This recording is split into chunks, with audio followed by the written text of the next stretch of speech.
Welcome to the Spotlight Series. I'm your host, Scott Nerney with the Queeset Inn, Tuesday night. Our guest today is Patricia Raskin, and I do want to remind you, as you're watching this great video, don't forget to subscribe to the pages that you're looking at, Facebook, YouTube, a lot of different places.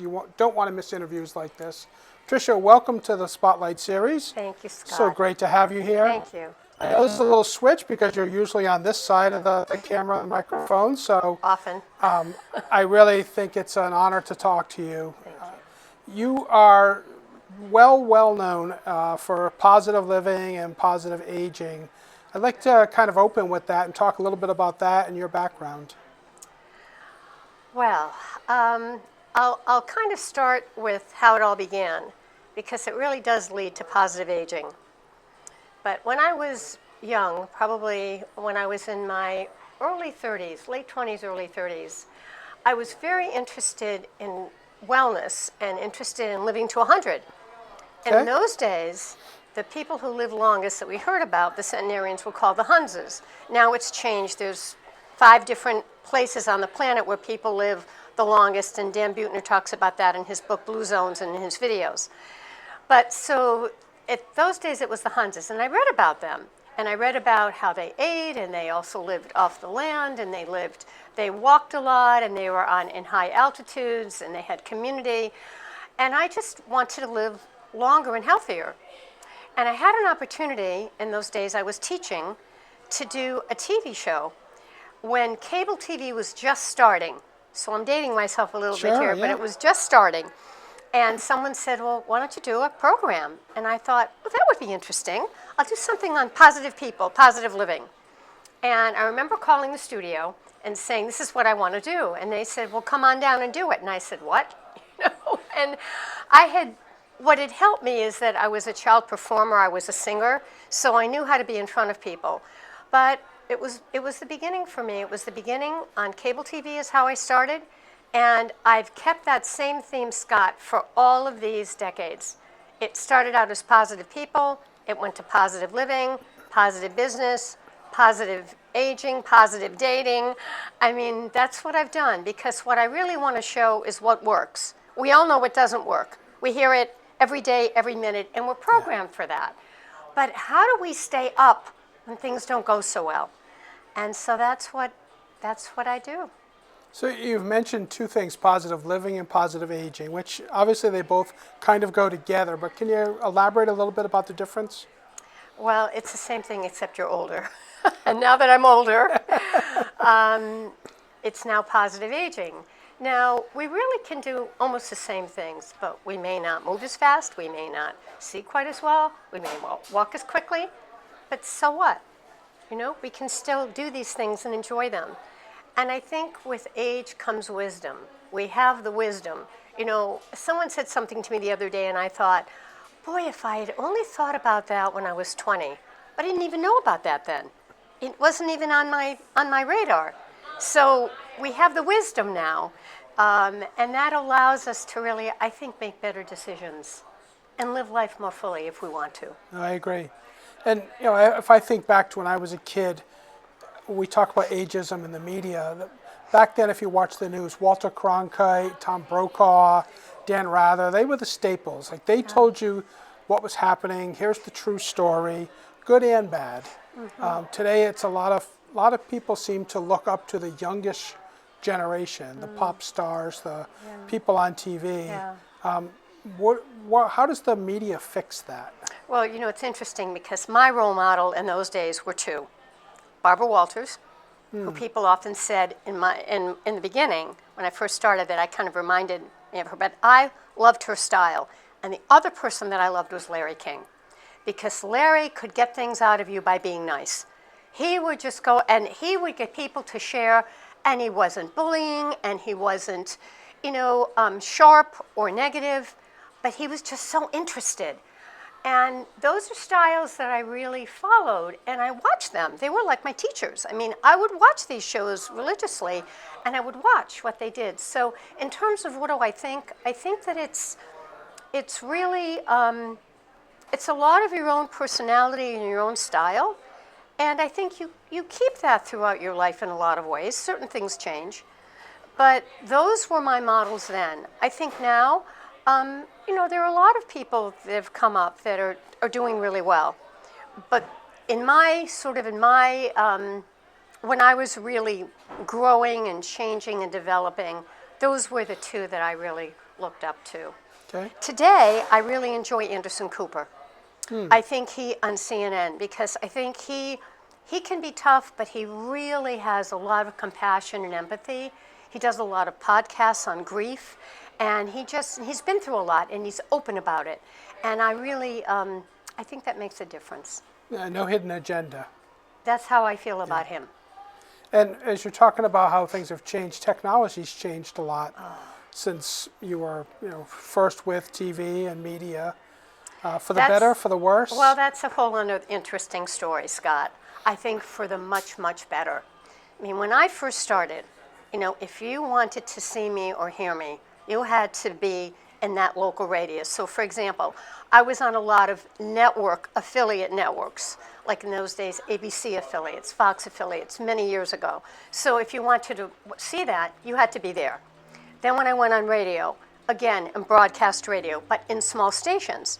So unless you were on national television, like national ABC or CBS or any of those, or the national cable TV stations, people could not hear you unless they were there. So, and I was always an early adapter. So I was always one of the first. Like I was one of the first on cable access, back in the day. But then if you move over now to radio, when I was on radio about 22 years ago, internet radio started. So now you could be on radio and anybody could hear you. So I was one of the early adapters then. And I've been on internet radio now 22 years, and I think they started in 2000 and I went on in 2002. So I was one of the early pioneers in that era. And what I loved about it was now you could just turn on the computer and hear me. But now it's gotten even better, because now people can watch you anywhere at any time. You've got all of your social media, you've got all of your podcast networks, and you can still watch someone even if they're on a podcast and they can hear you. Because if you do it on a video conference call, like a Zoom or a Zencaster or any of those, Sure. You have the video. So now it is so easy. It's kind of like self-publishing. When people started self-publishing, it was like, well, I'm not going to buy your book, you only self-published. Not so today. And same thing with podcasts. So now you have a tremendous opportunity to make a name for yourself if you can get enough listeners on a podcast. Right. For me, I had to go knock on the doors of radio stations and TV stations and say, hello, I want to do my show. Can I do my show? And they either gave me the airtime or I had to pay for the airtime and find my own sponsors in order to do what I wanted to do. Whereas today, if you can do your own video editing, you can do this very reasonably. And it's a very low barrier to entry. So it's a great opportunity today, and there are more shows, and there's more competition. Yeah, I agree. So in your breadth of experience and interviewing people, who are some of your most memorable guests? Number one, Maya Angelou. I was very honored to interview her twice in my career. And she was an amazing woman. I kind of call her almost like a Mother Teresa, because she had a tough beginning as a child. Some really, really hard upbringing. I think she didn't talk for a while. And she was just the most loving, kind woman. And I heard stories about her later that showed how she lived every day like it was so special. And she was very memorable for me. Some other people, I got to interview Dr. Oz. That was probably about 10 years ago, and before he entered politics and when he was doing his, I think even before his TV show. Okay. I think. So I interviewed Dr. Oz. I've interviewed the actress Jane Seymour, who's really a Renaissance woman, who's been in many movies, and she's an artist and a painter, and she owns a skincare line, and I interviewed her many times, and I found her very inspirational because I love the work that she did. But there have been many people. His face is coming up, and I can't remember him. He's a motivational speaker, and it will come to me in a minute. But one of the big ones. Tony Robbins? No, I never interviewed Tony Robbins, although he's really quite amazing. It'll come to me. It'll just pop out. All right. But yeah, interviewed a lot of experts in their fields. A lot of people who are renowned in what they've done. Jack Canfield was the person, Okay. and he's fairly well known. So there were a lot of very interesting people. Joan London, she was also outstanding. Just some, and what I love about it, Scott, is that I have this front seat view to really hear about it from your words. So I don't have to read the book. It's kind of like, having a crib sheet for all these different ways of thinking, and it's opened my mind to other ways of doing things and other ways of thinking, and how have people come through obstacles. And I've interviewed lots of people who've been through really tough life experiences, and now they write books about it because they're helping other people. Right. So, And as we talk about it, I mean, we're not that far apart from age. I remember the greatest generation, which is kind of passed on, the silent generation, which is very close, and we're handing it kind of to the baby boomers to take us through the rest of their lives. yeah. Do you think they're embracing enough to carry that torch? I think so. I think we're kind of at that early. I'm an early boomer, so, I don't think in my generation or the way I was raised, it was more you find the partner, to help you or support you. And, today, I mean, women are making it in their own right everywhere. Right. When I was growing up, there were some female doctors, some female lawyers, but as a child, there were very few. Right. And now there are so many. So I think there's a lot of opportunities. I also think for boomers, we're able to work longer now because we have medical breakthroughs, we have technological breakthroughs, which will help us live longer, better, if we take care of ourselves. And that's something that's very important. Without self-care, it's like a car. If you just let it sit there after 100,000 miles and you don't take care of it and don't service it, it's not going to run so well.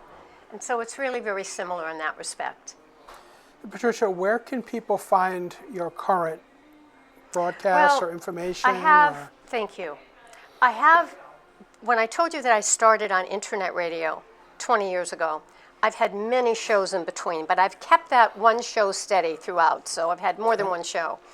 And that is now a podcast. The internet program is now turned into a podcast. So it's on many podcast networks. You can find me on Spotify, and you can find me on Stitcher and Spreaker and iTunes, Apple Podcasts. But the main internet company is voiceamerica.com, and not Voice of, Voice America. But they translate all of that into the podcast networks.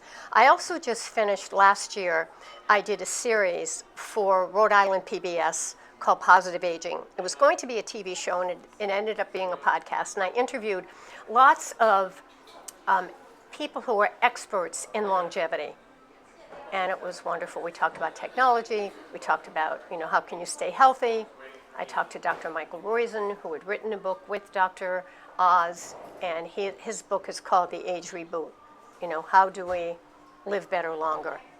And he says that there's going to be so many medical breakthroughs that we will live longer, many of us. Give us a couple of takeaways as we close to people out there, and something that could apply from someone who's 30, positive living, into their aging, 40, 50, 60s.